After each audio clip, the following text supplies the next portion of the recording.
truly supernatural happenings involving Syd Barrett and a great deal of magic took place at a farm that the management of Pink Floyd owned in the Black Mountains of Wales. Here's the story.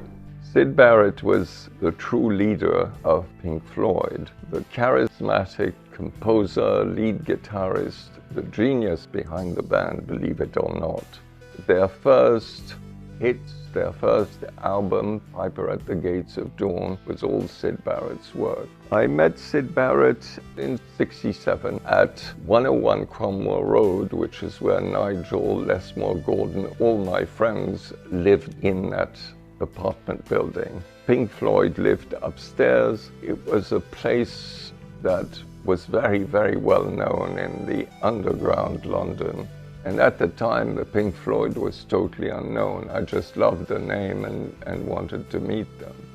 And that's how Syd and I became friends. Syd Barrett invited me to spend New Year between 1967 and '68 in the Black Mountains of Wales.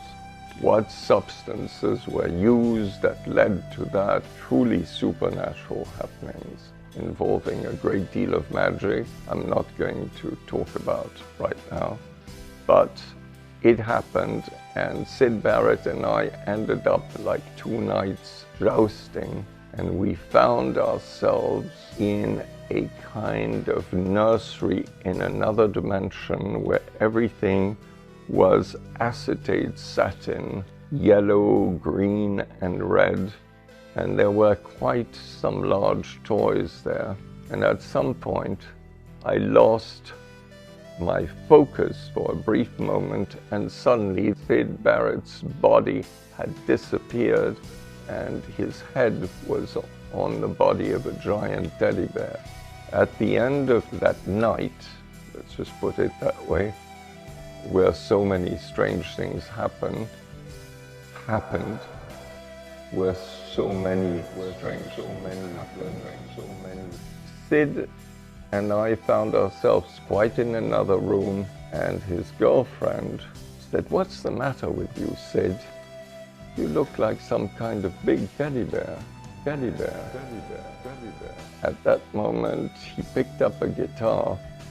He looked at me, and he, who was such a brilliant musician, played horribly, and he sang out of tune, which was very uncharacteristic, and started to do this thing of "she loves you," you know, in a horrible manner. Everyone was horrified. Syd Barrett went home and basically left his band, gave away all his possessions, and was never the same again.